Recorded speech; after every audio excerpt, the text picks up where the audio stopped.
আমার আসার কথা আছে, তোমার আসার কথা আছে, বৃষ্টি আসার কথা আছে, আমার ঘুমানোর কথা আছে, তোমার খাওয়ার কথা আছে।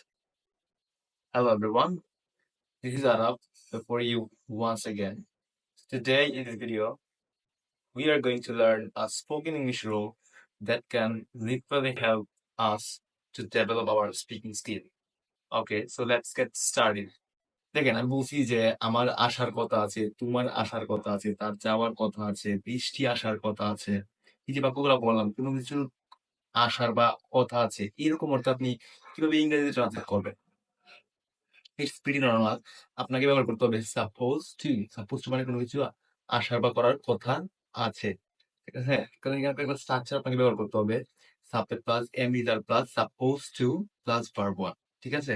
তো আমি এখন যদি বলি যে আমার আসার কথা আছে, আই অ্যাম সাপোজ টু কাম।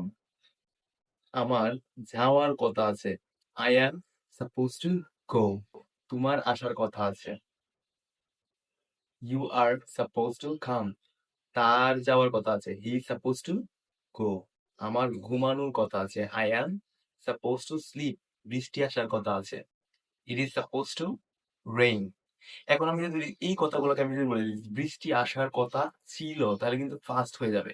এখন আপনি এম ইজারের পরিবর্তে শুধু ওয়াজ ওয়্যার দিলেন। ঠিক আছে? আমি যদি বলি বৃষ্টি আসার কথা ছিল, ইট ওয়াজ সাপোজ টু রেইন। আমার যাওয়ার কথা ছিল, আই ওয়াজ সাপোজ টু গো। তার আসার কথা ছিল, হি ওয়াজ সাপোজ টু কাম।